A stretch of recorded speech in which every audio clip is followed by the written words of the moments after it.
Jadi Hafsah dan lain sebagainya, saya ini tidak hafal. Jadi ada beberapa cara bagaimana kita melafalkan Al-Quran yang benar ya. Dan riwayat-riwayat itu memang sudah diilmukan. Jadi artinya bahwa pembaca Al-Quran itu sudah menjadi satu kajian ilmu tersendiri dari membaca Qurannya itu sendiri ya. Jadi riwayat-riwayatnya yang dibukukan atau dimetodologikan sehingga itulah metode yang membaca Quran yang benar. Dan kalau kita lihat dari metode-metode yang ada itu terkadang memang juga berbeda ya cara membacanya. Jadi artinya bahwa kalau kita mengikuti satu metode maka kita harus disesuaikan dengan metode, tidak boleh melompat metode yang lain gitu karena jadi tidak konsisten karena memang periwayatannya seperti itu. Misalnya Al-Quran diriwayatkan ke seorang sahabat lalu dia mengajarkan seperti itu. Tapi di sisi lain ada juga yang diriwayatkan ke sahabat yang lain sedikit berbeda. Ya, sehingga artinya bahwa kita harus stick pada satu rule, tidak boleh loncat ke rule yang lain. Nah, itu adalah ilmu cara membaca Quran yang benar. Sedangkan berkaitan kalau kita lihat dari ilmu Quran, ilmu tentang Quran itu memang tajwid atau tahsin itu salah satu bagian dari ilmu Quran ya. Dan juga ada ilmu-ilmu Quran yang lainnya, misalkan yang tentunya bahasa Arab ya, tentunya itu bagian juga dari ilmu Quran. Kemudian juga tafsir, bagaimana kita memaknai makna dari ayat tersebut, ya bukan dalam konteks menerjemahkan, tapi memaknai tafsirnya. Untuk kita mendapatkan kepahaman dari bacaan Quran, tentunya kita harus melihat dalam berbagai aspek, mungkin dari aspek bahasa Arabnya, juga dalam aspek balaghahnya, kesusastraannya intinya gitu ya. Kemudian juga dari aspek-aspek yang lain. Nah, jadi memang memahami Quran itu tidak hanya bisa mengandalkan satu ilmu atau satu cabang ilmu saja. Jadi kalau misalkan kalau kita melihat Quran dari segi bahasa Arabnya saja ya, itu kalau kita hanya berdasarkan apa kata yang dipakai dan sebagainya, memang terkadang tidak utuh yang kita dapatkan. Bagaimana untuk bisa utuh ya, atau kita lihat dalam aspek lain. Balaghah misalnya bagaimana Allah menyampaikan sesuatu dengan cara tertentu. Ya, kenapa? Nah, beda ada yang empasisnya, ada penekanannya. Kemudian yang ditekankan maknanya apa ya? Seperti misalkan di Al-Baqarah ya. Bismillahirrahmanirrahim. Amana rasulu bima unzila ilaika wa ma amana rasulu amana rasulu bima unzila ilaika. Dan Rasulullah beriman kepada apa yang diturunkan ya. Terus di ujungnya ada muslimun. Muslimun itu sebagai subjek. Kenapa subjek itu ditaruhnya di belakang misalkan gitu ya. Ya berarti ada makna dari penentuan. Jadi itu ada ilmunya lagi ya. Namanya ilmu ilmu tafsirnya ya. Nah, di sisi lain juga ada ilmu yang namanya ilmu tadabur. Tadabur itu artinya apa namanya? Secara bahasa maknanya adalah nazara fi awakibi. Jadi memikirkan akibat-akibatnya. Jadi bukan dalam konteks apa sih artinya ini tuh sudah dapat ya. Tapi kita tahu artinya, lalu apa implikasinya buat kita? Ya itulah tadabbur ya. Makanya kita diajarkan bahwa belajar Quran itu bukan hanya berhenti bagaimana cara baca yang benar terus kemudian stop ya. Artinya ada lanjutannya lagi. Jadi jangan pernah kita berhenti, jangan pernah kita merasa cukup. Bukan dalam arti discouragement ya, tapi paling tidak seperti tadi diajarkan bagaimana membaca dengan baik. Lalu setelah kita bisa, lalu bagaimana apalagi intinya gitu ya. Nah, kemudian harus masuk ke memahami maknanya. Setelah kita tahu paham maknanya, lalu kita masuk lagi lanjutkan bagaimana kita merefleksikannya kepada kita. Ya seperti tadi kan, nazara fi aqwabihi. Bagaimana kita memikirkan akibat-akibatnya. Karena kalau kita lihat bagaimana para sahabat berinteraksi dengan Quran itu bukan hanya sebatas membaca saja atau tahu artinya, that's it. Tapi lalu merefleksikan ya, seperti kita bahas di 2 minggu yang lalu ya berkaitan tentang hadis Arba'in yang ke-39. Di mana saat diturunkan ayat terakhir Al-Baqarah itu, di mana Allah menegaskan bahwa semua akan tidak terlepas dari hukumnya Allah intinya gitu ya. Kemudian sahabat merefleksikannya kepada mereka. Lalu mereka jadi cemas kan. Wah berarti kita nggak akan bisa lolos nih. Padahal kita kan orang yang gampang gampang berbuat lupa, gampang juga berbuat salah dan sebagainya. Lalu gimana kalau langsung dihukum ini? Jadi langsung berpikir ke dalam konteks tadi gitu ya. Nah, akhirnya turun ayat berikutnya kan kalau nasina wa aqta'na rabbana wa ilaikal masir ya artinya eh, lalu Allah turunkan ayat lanjutannya bahwa kalaupun karena kelupa atau salah yang tidak sengaja dan sebagainya nanti ada pertimbangan khusus intinya gitu. Jadi itu interaksi yang diharapkan dalam konteks tadabbur itu tadi ya. Nah, kemudian dari berkaitan dengan masalah tadabbur ya. Misalkan Ibnu Qayyim ketika beliau menjelaskan dalam konteks Al-Quran jenis-jenis perbuatan yang tidak memperdulikan Al-Quran ya. Yaitu apa? Salah satunya adalah enggan untuk mentadaburinya atau memahaminya dan juga mengetahui apa yang diinginkan Allah dari dirinya. Nah, jadi interaksinya itu bukan cuma tahu informasi dan sit. Karena kan kalau tadi Ustaz Taufik mengatakan apa isi Quran itu, katanya ada hukum ya, ada masalah akhlak dan juga ada kisah-kisah.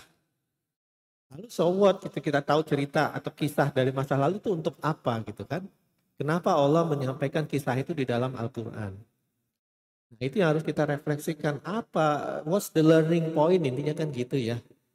Bercerita masalah Fir'aun, masalah Nabi Sulaiman dan sebagainya, kisah-kisah Nabi sebelumnya, apa sih maksudnya Allah menyampaikan itu di dalam Al-Quran? Karena ingin bahwa ada satu pembelajaran dari sana. Kan ada yang mengatakan history is repeat. Sejarah itu akan berulang. Ya kan?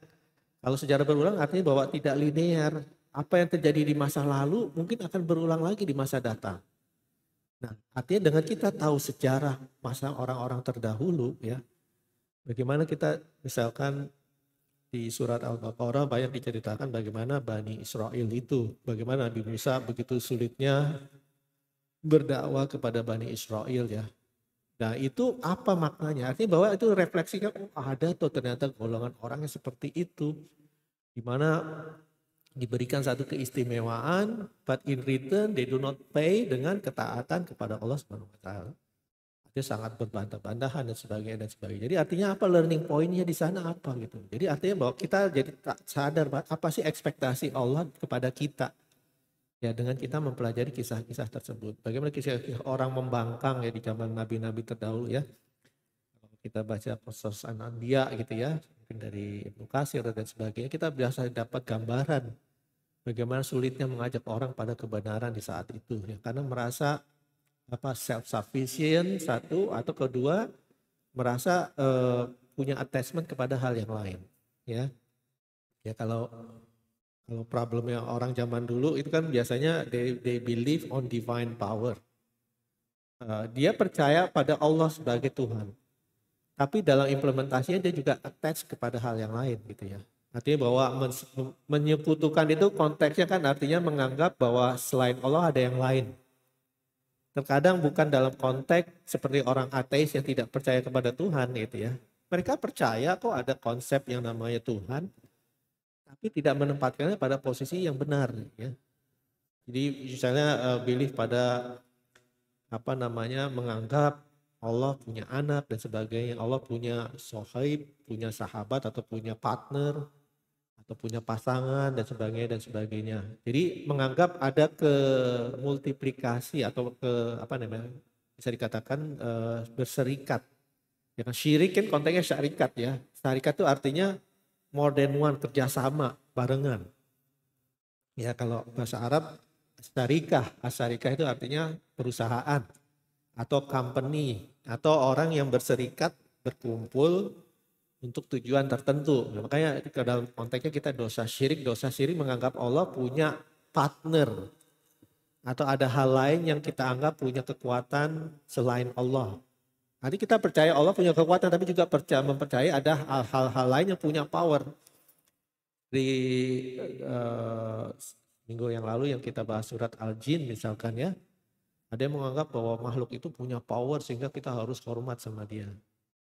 Kita datang ke satu lembah atau tempat yang istilahnya menyeramkan, ada yang mengatakan, pemilik lembah ini, saya minta izin untuk tinggal, ya jangan diganggu ya.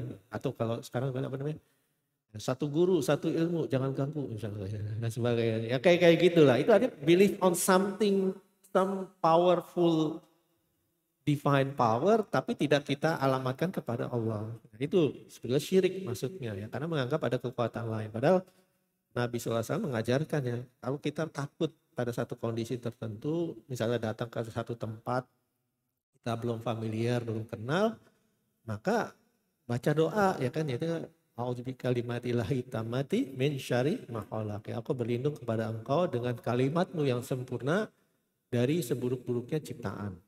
Atau seburuk jahat-jahatnya ciptaanmu. Intinya gitu ya. Jadi itu yang harus kita pegang. Jadi tetap kita attach kepada Allah, because Allah is the one and only has control. Artinya kalau kita bisa attach langsung kepada yang utama itu, insya Allah semuanya jadi tidak ada masalahnya. Jadi itu.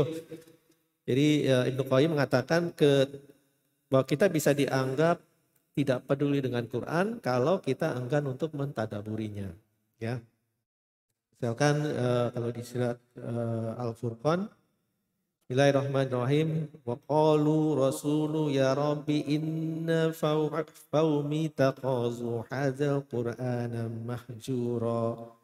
Wa qala rasul, berkata Rasulullah SAW, ya rabbi, wahai Tuhanku, inna qaumi, sesungguhnya kaumku itu taqazu hadzal qur'ana, menganggap atau memperlakukan atau menjadikan Quran itu mahjura, sesuatu yang tidak diacuhkan.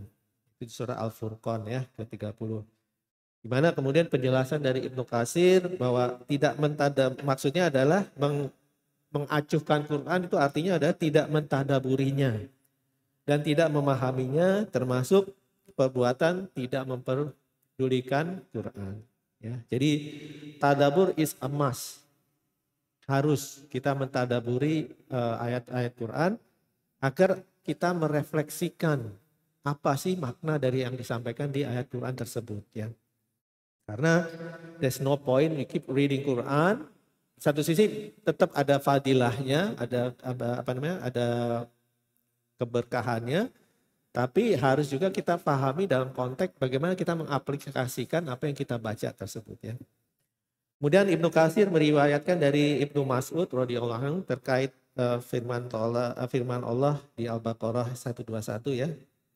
Bismillahirrahmanirrahim. Alladzina atainahumul kitaba yatlunahu hatta tilawatihi ulaika yu'minuna bih. Orang-orang yang telah kami berikan Alkitab ya, alladzina atainahumul kitab, yaitu orang-orang yang kita berikan kitab atau kami berikan kitab, yatlunahu, mereka membacanya haqqa tilawati, dengan bacaan yang sebenarnya. Ulaika yu'minuna bih, maka dengan bacaan tersebut mereka beriman kepadanya. Jadi membaca Quran akhirnya menambah keimanan pada diri kita ya.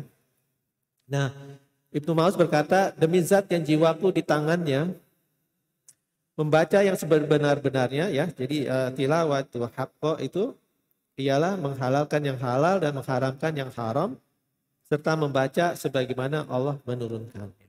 Jadi artinya membaca Quran ada refleksinya, mengubah our behavior.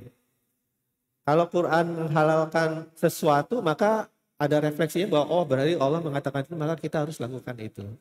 Atau kalau Quran menyatakan mengharamkan sesuatu, maka kita juga harus mengharamkan apa yang dimaksudkan dari apa yang dibaca oleh Quran tersebut ya. Kemudian Allah berfirman di surat Al-Anfal ya. Bismillahirrahmanirrahim. Innamal mu'minuna alladzina idza dzukirallahu wajilat qulubuhum wa idza tuliyat 'alaihim ayatuhu zadatuhum imanan wa 'ala rabbihim yatawakkalun. Sesungguhnya orang-orang mukmin ya, innamal mu'minuna alladzina idza dzukirallah, yaitu orang-orang yang idza dzukirallah, ketika disebutkan nama Allah atau diingatkan tentang nama Allah, maka wajilat wajilat qulubu, maka hatinya akan bergetar. Jadi seperti ada, ya sama ya kayak mungkin kalau yang pernah muda dulu pernah suka sama si itu gitu ya.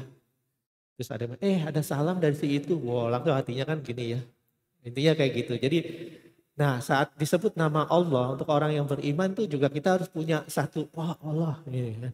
Oh that's beautiful name gitu ini ya gitu ya. Oh Allah yang maha powerful, Allah yang maha maha maha luar biasa. Jadi harus ada punya rasa itu gitu ya. Bagaimana kita menimbulkan rasa itu, rasa cinta kita kepada Allah? Ya dengan kita pelajari ya misalkan bagaimana sih sifat-sifat Allah itu ya. Ar-Rahman, Ar-Rahim gitu kan. Atau Rabbul Alamin. Rabbul Alamin kan Tuhan seluruh alam. Rabbul itu kalau dalam bahasa manusia kan adalah pemilik ya. Atau istilahnya bosnya, pemimpinnya dan sebagainya. Dan konteksnya adalah yang memerintah. Padahal kalau konteks Rabbul Alamin di sini Rabbul itu adalah orang yang menjaga atau maksudnya yang menjaga, yang merawat, yang nurturing gitu ya. Itu namanya Rabbul Alamin. Jadi artinya kita tuh sebenarnya dirawat sama Allah itu ya gitu ya. Dirawat untuk dijaga supaya kita selalu dalam kondisi yang terbaik. Makanya dikasih petunjuknya. Kamu lakukan ini, kamu lakukan karena that's the best for you. Sama lah kayak orang tua kepada anak gitu ya. Kadang kan suka marahin ya. Maksudnya baik loh intinya gitu. Tapi anak kan nerimanya dimarahin terus intinya gitu ya. Jadi seolah-olah jadi yang pihak yang disalahkan terus gitu. Padahal maksud orang tua tuh baik gitu. Cuma mungkin caranya yang tidak pas. Tapi dalam konteks bagaimana kita menimbulkan kecintaan sama Allah, maka kita harus tahu Allah tuh pengennya kita bagaimana sih intinya gitu ya. Nah, jadi seperti tadi wajilat qulubuhum maka hati itu akan bergetar. Wa idza tuliyat alaihim ayatuhu dan juga ketika dibacakan ayat-ayatnya zadathum imanan. Maka iman itu akan bertambah, naik ya. Jadi saat dibacakan ayat itu maka keimanan itu harus bertambah ya. Wa ala rabbihim yatawakkalun dan kepada Tuhan dan hanya kepada Rabb lah mereka bertawakal. Jadi nah bagaimana kita misalnya memaknai ayat tadi Al-Anfal ayat 2 ya. Apakah kita sudah sampai pada level ketika ada orang membaca Quran cinta kita sama Allah jadi makin makin tinggi, makin dekat. Apakah hati kita bergetar saat nama Allah disebutkan? Artinya gitu ya. Seperti rasa dulu muda disebut sama orang yang kita sukai ya kita seneng nih sama ini tapi belum berani gitu ya ngomong langsung dan sebagainya tiba-tiba ada yang bilang temen kamu ada salam loh dari si itu loh gitu ya wah itu kan ada nah rasa itu yang kita ingin dapat saat nama Allah disebut intinya gitu ya itu harus kita bisa sampai pada level tersebut jadi jadi di ayat ini sebenarnya maknanya bahwa kaum mukmin itu akan berbeda dengan orang kafir ya yang apabila dibacakan ayat Rabbnya orang kafir tuh nggak ngefek intinya gitu ya wah cuma bacaan aja gitu sebagai atau orang suka dibilang asatirul awalin itu cerita-cerita orang terdahulu saja dongeng-dongeng saja intinya gitu ya padahal bukan itu tujuannya adalah bagaimana kita mendengar kisah yang disampaikan Quran tapi kita bisa merefleksikan kepada diri kita ya. Kemudian Hasan Al-Basri berkata, berapa banyak orang yang membaca Al-Quran dan menghadapinya sebagai orang yang tuli dan buta. Jadi ini sebetulnya peringatan ya. Jadi jangan sampai kita baca Quran tapi tidak ada efeknya buat kita. Bagaimana sih punya efeknya? Sebetulnya kalau tadi subuh kita sholat subuh diimami oleh Adinda Taufik ya. Itu dari bacaannya sendiri sebetulnya udah enak gitu ya.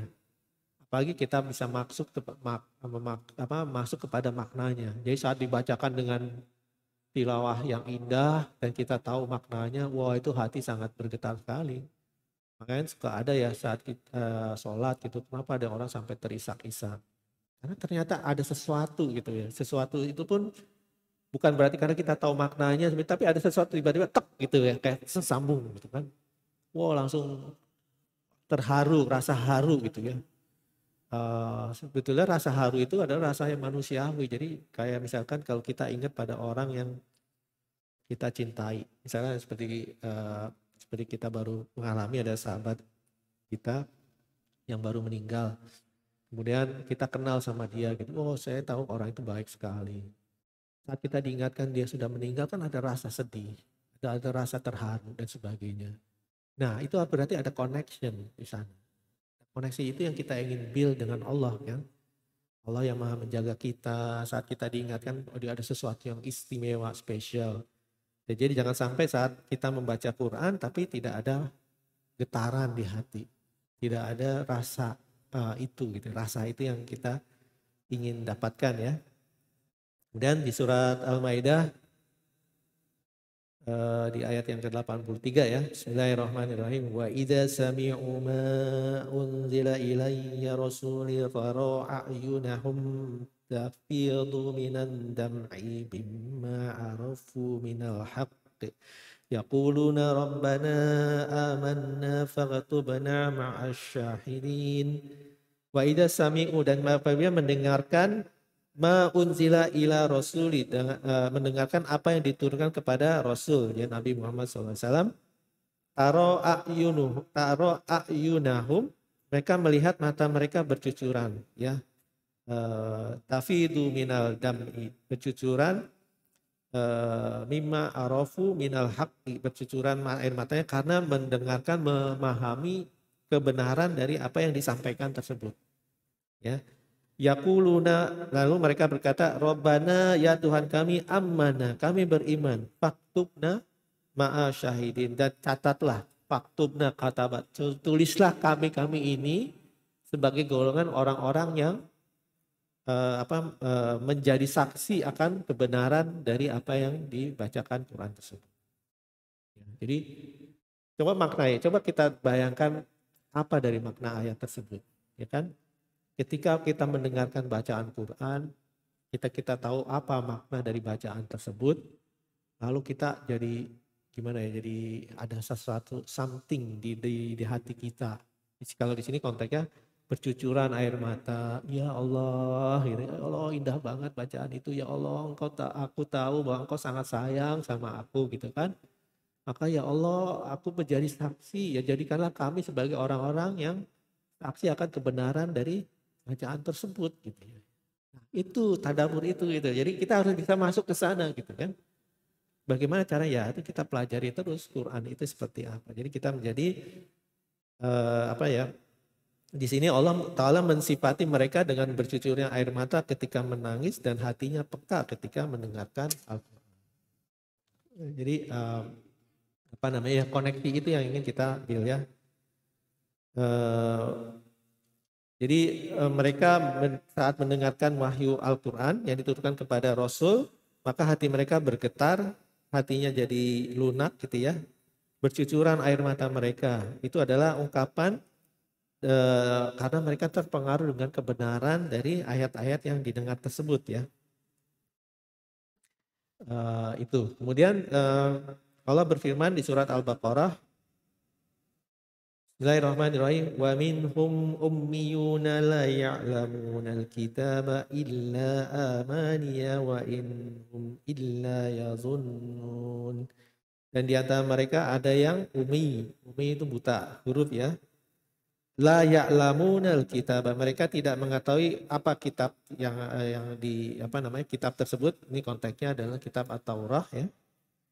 Ila amania kecuali dengan dianggap sebagai dongengan bohong belaka gitu ya. Wa inhum ila yazunnu dan mereka hanya menduga-duga saja. Jadi artinya ini adalah orang yang dianggap tidak apa ya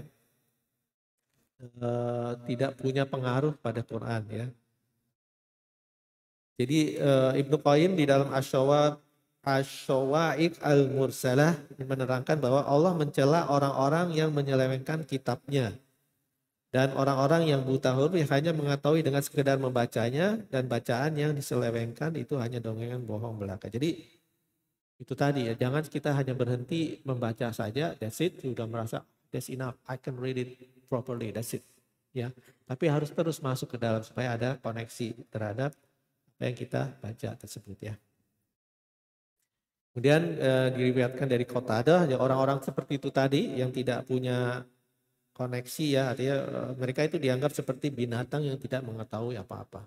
Ya, jangan sampai itu kan that's the lowest kind of level of humanity, intinya gitu ya. Udah dibacakan ayat kebenaran tapi nggak ngefek. Tidak ada rasa keterikatan, rasa ketersentuhan dengan apa yang dibacakan tersebut ya.